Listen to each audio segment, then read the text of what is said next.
विधानसभा क्षेत्र में भी विधानसभा चुनाव निकट आते ही राजनीतिज्ञों ने जहां क्षेत्र में लोगों से मिलने तथा उनकी समस्याओं को जानने व दूर करने के लिए सतर्कता बढ़ा दी है। पूर्व मंत्री कृष्ण बेदी भी आए एक्शन मोड में। कृष्ण बेदी ने तो अब लोगों की समस्याओं को लेकर गांव और मंडियों के दौरे भी शुरू कर दिए हैं। शुक्रवार को सूरजमुखी की खरीद देखने अनाज मंडी पहुंचे तो वर्तमान विधायक पर खुलकर हमला बोले। कहा, गठबंधन की सरकार में शाहबाद में कोई काम नहीं हुआ। बेदी ने कहा, वे लोगों के लिए मैदान में उतरे हैं, लोगों को कोई समस्या नहीं आने देंगे। उनका दावा है कि 4 जून के बाद जब से उन्होंने कमान संभाली है, लोगों की तेजी से काम हो रही है। बेदी ने वर्तमान विधायक पर आरोप लगाया कि पिछली बार भी किसानों को भड़काने का काम किया। विधायक ने इस्तीफा देने की बात तक कही, लेकिन आज तक कोई रिजाइन नहीं किया। बाढ़ आई तो भी 11 महीनों तक कोई कागज नहीं चला। बेदी ने कहा कि जब से उन्होंने 4 जून से कमान संभाली है, हरियाणा सरकार और प्रशासन का अमला सतर्कता से काम कर रहा है, मुस्तैदी से काम हो रही है। मंडी में लोगों की समस्याओं को पता करने आया हूं। मुख्यमंत्री भी रिपोर्ट ले रहे हैं। बेदी ने शाहबाद विधायक को खुली चुनौती दी है। पूर्व विधायक अनिल धनतौड़ी पर भी कटाक्ष किए। पूर्व मंत्री कृष्ण बेदी ने कहा कि मुख्यमंत्री जब शाहबाद आए थे तो किसानों एवं आढ़तियों ने जून में सूरजमुखी की खरीद की मांग की थी, तो सीएम के तुरंत आदेश पर 1 जून से सूरजमुखी की सरकारी खरीद शुरू हो गई है। अब लगातार सरकारी खरीद हो रही है। बेदी ने वर्तमान विधायक पर आरोप लगाया कि पिछली बार भी किसानों को भड़काने का काम किया। विधायक ने इस्तीफा देने की बात तक कही, लेकिन कोई रिजाइन नहीं किया। बाढ़ आई तो भी 11 महीनों तक कोई कागज नहीं चला। बेदी ने कहा कि जब से उन्होंने 4 जून से कमान संभाली है, हरियाणा सरकार और प्रशासन का अमला सतर्कता से काम कर रहा है, मुस्तैदी से काम हो रहे हैं। मंडी में लोगों की समस्याओं को पता करने आया हूँ। मुख्यमंत्री भी रिपोर्ट ले रहे हैं। बेदी ने शाहबाद विधायक को खुली चुनौतियां दी हैं। पूर्व विधायक अनिल धनतौड़ी पर भी कटाक्ष किए। अनाज मंडी उप अध्यक्ष धनपत ने कहा कि कृष्ण बेदी से जल्द सूरजमुखी की खरीद शुरू करने की मांग की थी और उनके प्रयासों से खरीद हुई है। खरीद इस तरह हुई कि आढ़ती और किसान दोनों संतुष्ट हैं। एमएसपी पर खरीद हुई है। आढ़ती कमीशन से खुश हैं। लिफ्टिंग की समस्या को भी दूर करने की मांग की है। सर्वजीत सिंह भाजपा मंडल अध्यक्ष एवं भाजपा नेता जगदीप सांगवान ने कहा कि सभी का आभार व्यक्त करते हैं। फसल की खरीद होते ही तीसरे दिन पेमेंट आ रही है। बेदी जमींदार की चिंता कर रहे हैं। वर्तमान विधायक जिम्मेवारी से भागे हैं। ਤੁਸੀਂ ਮੰਡੀ ਦੇ ਵਿੱਚ ਆ ਕੇ ਜਿਹੜੀ ਹੈ ਸੂਰਜਮੁਖੀ ਦੀ ਖਰੀਦ ਚੱਲ ਰਹੀ ਹੈ, ਪਰਚੇਜ਼ ਚੱਲ ਰਹੀ ਹੈ, ਇਹਦੇ ਬਾਰੇ ਸਾਰਿਆਂ ਦਾ ਧੰਨਵਾਦ ਕਰਦਾ ਹਾਂ। ਔਰ ਸਭ ਤੋਂ ਵੱਡੀ ਗੱਲ ਇਹ ਹੈ ਵੀ ਸਰਕਾਰ ਨੇ ਇਸ ਵਾਰੀ ਬਹੁਤ ਹੀ ਵਧੀਆ ਉਪਰਾਲਾ ਕੀਤਾ ਹੈ ਵੀ ਜਿਹੜਾ ਮੰਡੀ ਦੇ ਵਿੱਚ ਕਿਸਾਨ ਫਸਲ ਲੈ ਕੇ ਆ ਰਿਹਾ, ਸੁੱਕਦੀ ਜਾ ਰਹੀ ਹੈ, ਨਾਲ ਦੀ ਨਾਲ ਹੀ ਪਹਿਲੇ ਨੈਫੜ ਖਰੀਦ ਕਰ ਰਿਹਾ ਸੀ। 1 ਤਰੀਕ ਤੋਂ 1 ਪਰਚੇਜ਼ ਸ਼ੁਰੂ ਹੋ ਗਈ ਸੀ, ਨਾਲ ਦੀ ਨਾਲ ਤੀਜੇ ਦਿਨ ਹੀ ਪੇਮੈਂਟ ਆ ਰਹੀ ਹੈ। ਹੈਫੜ ਦਾ ਵੀ ਬਹੁਤ ਵਧੀਆ ਉਪਰਾਲਾ, ਦੁਕਾਨਾਂ ਤੇ ਵਿਕ ਰਹੀ ਹੈ। ਅੱਜ ਗੇਟ ਪਾਸ ਕੱਟਿਆ, ਮਾਲ ਚੱਕਿਆ ਗਿਆ, ਤੀਜੇ ਦਿਨ ਅਕਾਊਂਟ ਦੇ ਵਿੱਚ ਪੇਮੈਂਟ ਆ ਰਹੀ ਹੈ। ਸਰਕਾਰ ਦਾ ਬਹੁਤ ਬਹੁਤ ਧੰਨਵਾਦ। ਨਾਇਬ ਸੈਣੀ ਜੀ ਸ਼ੈਡ ਦੇ ਵਿੱਚ ਰੈਲੀ ਵਾਸਤੇ ਆਏ ਸੀ ਜਦੋਂ ਲੋਕ ਸਭਾ ਦਾ ਇਲੈਕਸ਼ਨ ਸੀ। ਉਹਨਾਂ ਵਾਅਦਾ ਕੀਤਾ ਸੀ ਵੀ 1 ਤਰੀਕ ਨੂੰ ਸੂਰਜਮੁਖੀ ਦੀ ਪਰਚੇਜ਼ ਚੱਲ ਜਾਏਗੀ। ਨਾਇਬ ਸੈਣੀ ਜੀ ਉਸ ਵਾਅਦੇ ਤੇ ਕਾਇਮ ਰਹੇ ਨੇ। 1 ਤਰੀਕ ਨੂੰ ਸੂਰਜਮੁਖੀ ਦੀ ਪਰਚੇਜ਼ ਚੱਲ ਗਈ ਸੀ।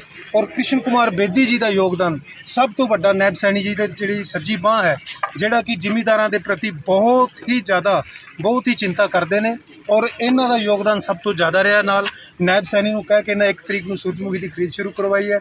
सरकार का बहुत बहुत धन्यवाद करते हैं। बेदी जी का धन्यवाद है। इस तरह ही किसानों की फसल सही सलामत खरीदते रहें। बहुत बहुत धन्यवाद। गोल्डी जी, सबसे पहले तो मैं सभी पत्रकार भाइयों का मंडी में आने पे बहुत बहुत स्वागत करता हूँ। मंत्री जी यहाँ आए, उनका दौरा यहाँ हुआ, उन्होंने सूरजमुखी के बारे में पूरा संज्ञान दिया। इसके बारे में मैं उनका बहुत बहुत धन्यवादी हूँ। रही परचेज की बात, हमारे मंत्री जी के पास हम पहली दफ़ा गए थे कि सूरजमुखी की परचेज जल्दी शुरू हो, तो मंत्री जी के प्रयास से 1 तारीख से परचेज हमारे सीएम साहब ने मंडी में कर दी थी और परचेज भी इस हिसाब से हुई कि मंडी के अंदर आढ़तियों को और ज़िम्मेदारों को पूरा मज़ा आ गया, क्योंकि आढ़ती चाहते थे कि परचेज हमारे हिसाब से हो, हमारे पास हो, हमारी पूरी आढ़त लगे। तो आढ़तियों के पास परचेज हुई और एमएसपी पे हुई, पूरे रेट पे, कोई बावंतर की बात नहीं हुई, कोई बावंतर की बात नहीं हुई और एमएसपी पूरे रेट पे परचेज है। पूरे रेट के ऊपर हमें 2.5% आढ़त मिली। आढ़ती इस बात से बड़े खुश हैं कि 2.5% आढ़त हमें एमएसपी प्राइस से मिला और उसके बावजूद भी सरकार ने जो आजकल उसका फसलों का रेट बढ़ाया है, उसकी जो दिशा आई है, उससे हमारे मंडी के सभी जिम्मेदार भाई बहुत खुश हैं और सभी जिम्मेदार भाई खुले नहीं हमारे हैं इस बात से। तो सरकार की बहुत को लेकर हमारी जो मंडी के अंदर सूरजमुखी की लिफ्टिंग का जो मसला है, हमारे भाई बलबीर जी बता रहे थे। जैसे ही हमारे माल हम लिखवाते हैं और उसके बाद ऑन कर देते हैं, तो माल जैसे ही हमारा गाड़ियों में उठता है तो तीसरे दिन जिम्मेदार की पेमेंट आ जाती है। मसला है अब सूरजमुखी उठाई का ठेकेदार ठेका ले लेते हैं थोड़े पैसों पे। जब थोड़े पैसे में ठेका मिलता है तो जी उसका गाड़ी का जो किराया है वो पूरा नहीं होता, तो गाड़ी फिर उसमें अपना सीधा शुल्क मांगती है। तो गाड़ी को सीधा शुल्क दे के कुछ आड़तियों ने माल उठाया, 7 रुपये कट्टे तक सीधा शुल्क आड़तियों ने दिया है। ये आड़तियों के ऊपर बहुत तकड़ी मार है, क्योंकि आड़तियों की जो आड़त लगती है 7 रुपये कट्टे के हिसाब से 30 रुपये क्विंटल आड़तियों को अपनी तरफ से खर्चा करना पड़ता है। इससे मैं बेदी जी से भी और अपनी सरकार से भी गुहार लगाऊंगा कि ठेकेदार को इस मामले में कसा जाए, ताकि उन्हें ठेका दे रखा है तो माल ठोड़ना उसकी जिम्मेदारी। कहीं ना कहीं ये ठेकेदार की कमी है। हाँ, ये ठेकेदार की कमी है, माल ठोड़ना उसकी जिम्मेदारी है। वो पूरी तरीके से पूरी सुचारू रूप से गाड़ियाँ देगा तो आड़तिया कोई पैसा खर्च नहीं होगा, हम माल अपने तरीके से उठवा देंगे। देखिए, चुनाव के दौरान माननीय मुख्यमंत्री जी ईसी शेड के अंदर जनसभा को संबोधित करने के लिए आए थे, तो वहाँ पर आड़तियों ने भी और किसानों ने भी और भारतीय जनता पार्टी के कार्यकर्ताओं ने भी विशेष तौर से इसकी मांग की थी कि सूरजमुखी की परचेज 1 जून से की जाए। तो मुख्यमंत्री ने जाकर तुरंत इसका संज्ञान लिया और 1 जून को सरकार का अमला परचेज करने के लिए आ गया था, चाहे किसान फसल लेके आया नहीं आया। और उस दिन से लेकर आज तक एक दिन भी ना तो कोई किसान का कोई बयान आया, ना किसी आड़ती का बयान आया और ना किसी प्रकार की कोई समस्या आई। मैं आप लोगों को बताना चाहता हूँ, मामला कुल मिला के ये है, जब आपका चौकीदार जागरूक होगा तो मकान मालिक को या कॉलोनी के लोगों को जागने की जरूरत नहीं है। जब चौकीदार सुस्त होगा, लापरवाह होगा, गैर जिम्मेवार होगा, तो लोगों को चौकीदार रखने के बाद भी दिन रात जागने की जरूरत पड़ेगी। 4.5 साल से हमारे गठबंधन में यहाँ के विधायक जी बीजेपी की सरकार में हिस्सेदार थे और वो प्रतिदिन आरोप लगाते थे कि बेदी जी मुझे काम नहीं करने देते। हमने 4.5 साल उनको पूरा मौका दिया, मनोहर लाल जी ने पूरा मौका दिया, परंतु पिछले बार किसानों को उकसा के सूरजमुखी के सीजन में जीट रोड पर लेकर गया, उनके साथ मारपीट करवाई और जब मारपीट होने लगी तो फिर अपने आप भाग गया, मैदान छोड़ के भाग गया। फिर बाद में कहता है मैं तो रिजाइन देने जा रहा हूँ, और रिजाइन भी नहीं मिला। फिर मुख्यमंत्री जी को प्रेस कॉन्फ्रेंस करनी पड़ी, परंतु हर मुद्दे पे लोगों को गुमराह करने का काम किया। परंतु मैं आप लोगों के बीच में बताना चाहता हूँ, 1 जून से परचेज शुरू हुई थी सूरजमुखी की। किसी किसान की पेमेंट में दिक्कत आई हो, किसी उठान में दिक्कत आई हो, किसी किसान को समस्या हुई हो, किसी आड़ती को समस्या हुई हो, तो उसकी जिम्मेवारी हमने ले रखी है। हमारी पूरी भारतीय जनता पार्टी की टीम मुस्तैदी से इस काम में लगी हुई है। आज भी मैं इसकी जांच करने के लिए पूरी टीम को लेकर आया था। क्या वाकई ही नायब सिंह सैनी जी ने जो योजना बना के किसान की सूरजमुखी खरीद की योजना बनाई थी वो सफल हुई नहीं हुई, वो मैं आज लोग आड़तियों से भी और किसानों से भी सभी से बात कर रहा हूँ।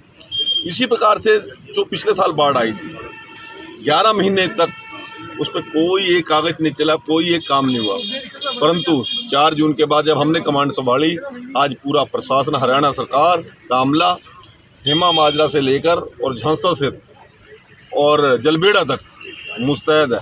जहाँ पे मट्टी का उठान करने की जरूरत है मट्टी उठा रहे हैं, जहाँ पे किनारे बांधने की जरूरत है किनारे बांध रहे हैं, जहाँ पर कोई बांध बनाने की जरूरत है वहाँ पर हरियाणा सरकार बांध भी बना रही है। नगर पालिका की सफाई व्यवस्था की बात थी, हमने 30 कर्मचारी रातों रात भर्ती करके सभी नालों की सफाई की शुरुआत कर दिया। अभी मैं मंडी में आया हूँ, कुछ मेरे साथियों ने यहाँ पर हमें समस्या संज्ञान में लाई है और इन समस्या का समाधान भी 1-2 दिन के अंदर तुरंत करवाने का काम करेंगे। मैं अभी मंडी सेक्रेटरी से बात करूँगा, परंतु जैसी फीडबैक आई, मैं आभार प्रकट करता हूं माननीय नायब सिंह सैनी जी का, प्रशासन के लोगों का। उन्होंने इतनी मुस्तैदी के साथ माननीय मुख्यमंत्री जी की बात को मजबूती के साथ रखा। माननीय नवीन जिंदल जी प्रतिदिन इसकी फीडबैक ले रहे हैं, प्रतिदिन वो जानकारी हमसे मांग रहे हैं। तो इस सारी की टीम नीचे हमारे मंडल लक्ष्य से लेकर, हमारे बूथ कमेटी के लोगों से लेकर, हमारे किसान मोर्चे की टीम, हमारे मंडी के क्या नाम व्यापारी प्रधान भाई केर सिंह जी, भाई हंडा साहब, धनपत राय जी, जितने भी ये साथी यहाँ पे खड़े हैं, एक एक चीज़ सरकार की जो काम हो सो बारीकी से निगाह रख रहे हैं। मैं लोगों को आपके माध्यम से आश्वस्त करना चाहता हूँ कि किसानों को, व्यापारियों को और मजदूर को किसी को भी हम समस्या नहीं आने देंगे। 4.5 साल जो इन लोगों ने भुगतना था भुगत लिया, किसी की नाकामी को शाहबाद की जनता ने भुगता है, परंतु मैं विश्वास दिलाना चाहता हूँ नायब सैनी जी के नेतृत्व में शाहबाद के किसी भी नागरिक को हम किसी भी समस्या से जूझने नहीं। पूर्व विधायक ने थोड़ी देर बयान दिया था कि आपके कार्यकाल में जो चला गया उसे भूल जा, तो ये बात वो आप अभी बताइए, किसी ने अब इससे पहले बताई होती तो शायद हम उस पर ध्यान कर। धनपत जी ने शायद, मैं सुन रहा था अभी बोल रहे हैं, और धनपत जी को मैं आश्वस्त करता हूँ इसकी सारी जांच करा के जिन लोगों ने गलती किया, जिन लोगों ने जो दोषी हैं, उनके ऊपर कार्रवाई कराने में किसी प्रकार की कोई कमी नहीं छोड़ी। मंत्री बाढ़ को लेकर पूरे शाहबाद के मीडिया जगत के लोगों का मैं दिल की गहराइयों से आभार प्रकट करता हूं। प्रत्येक छोटी सी छोटी चीज़ के ऊपर जहां सरकार की भी निगाह नहीं होती, वहां आप लोगों की निगाह होती है। और जैसे जब तक मैं आपको एक बात ही पूछना चाहता हूँ, जब आप लोगों ने कोई चीज़ संज्ञान में लेके आए, क्या हमने तुरंत कार्रवाई नहीं की? इसके लिए आपके प्रयास प्रशंसनीय हैं। जब भी कोई छोटी छोटी बात हमारे कान में डालता है, उस पर काम करते हैं। आज आपने 2 कॉलोनी की बात की है, उनकी भी जो भी समस्या होगी, मैं समय बैठ के आज शाम को ही आपसे फीडबैक लूंगा। उन लोगों को मैं आमंत्रित करता हूं, कल सुबह मेरे से कोई समस्या उनको लगती है, आके मिल सकते हैं। और कल दोपहर बाद हमारे मुख्यमंत्री जी के साथ बैठक रहेगी, मीटिंग रहेगी, तो तुरंत जाके मैं उनकी समस्याओं का समाधान। देखिए, पिछली बार 2014 के अंदर मैं मात्र 562 वोटों से जीता था। शाहबाद के विकास के लिए लेकर आया 1200 करोड़ रुपये। जो आदमी 70,000 वोट लेके जीता, वो ये तो दिखा दे कि कोई 1 रुपया भी हल्के में लगा हो, कहीं जाके खड़ा हो के ये तो कह दे कि ये पत्थर मेरा लगा हुआ है। कोई एक योजना तो बताए ना, कोई एक काम तो बता दे। और लगातार ये कहता था मैं तो यूँ चुटचाव माल कर दूंगा, मैं तो लाडो पुल का पानी काट दूंगा। 5 साल में लाडो पुल से निकल नहीं सका सेब, और पानी फिर भी काटने की नौबत वहीं खड़ी है। उसका भी समाधान मैं ही लेके आऊँगा। आप हमें जो 100 दिन का टाइम दे दीजिए, ये 100 दिन चुनाव के बाद चुनाव आ जाएगा। यदि आप लोगों का आशीर्वाद मिलेगा, आप लोगों का सहयोग मिलेगा, तो शाहबाद की समस्या का समाधान नवीन जिंदल जी ने अपनी बात में कही थी, उन्होंने उनके संज्ञान में बात आ गई। नितिन गडकरी जी से हमारी पहले बात हो चुकी है, उनको भी नायब सिंह सैनी जी के नेतृत्व में वो सारा विषय अभी लेके आएंगे। अपन कोई चिंता करने की जरूरत नहीं है, प्रत्येक समस्या पर हमारी निगाह है। सर 1200 करोड़ रुपए की अनिल दंतोड़ी जी का मैं जिक्र नहीं करना चाहता। जो आदमी बीत गया उसकी क्या जिक्र करूँगी, क्या जिक्र करूँ? कहीं हो तो, कहीं स्टैंड तो, कहीं फील्ड में तो, कोई नाम तो लेता हो हल्के में, कहीं चर्चा तो करता हो कोई, मैं क्या चर्चा करूं उसकी? यदि या तो वो अपने टाइम में श्वेत पत्र जारी करे, या मेरे से श्वेत पत्र ले, या तीसरे श्वेत पत्र लेना आए ना आमने सामने बैठे। मैं तो जिस प्रकार कल उनका बयान सुन रहा था, मुझे तो लगता है कि यदि अनिल दंतोड़ी जी यहाँ से विधायक न बनते, शायद किला सिक्का भी नहीं यहाँ बनना था, वो भी उसी की देन है। समझे नहीं मेरी बात? ये अनाज मंडी भी नहीं होनी थी, ये शुगर मिल भी नहीं होनी थी, कुछ भी नहीं होना था। ये तो शुक्र है जनता का, शाहबाद की जनता का, कि 2009 में उसको विधायक बना दिया। और भूपेंद्र हुड्डा का बड़ा लाडला था, बड़ा गोदी में भूपेंद्र हुड्डा जिसको उठा के रखते थे, उसके सारे विकास कार्य कराते। शायद शाहबाद का नाम शाहबाद भी नहीं होना था यदि दंतोड़ी जी विधायक ना बनते। तो ये तो उनकी कृपा होगी, वो विधायक बन के हमारे ऊपर बड़ा आसान कर दिया उन्होंने, कि शाहबाद का नाम शाहबाद रखा गया। यहाँ पे मार्कंडेय ऋषि जी भी नहीं होने थे। जो कुछ हुआ उसी की वजह से हुआ है, हम तो उसका बहुत बहुत आभारी है। परंतु जनता देखती है ना, इसने क्या किया।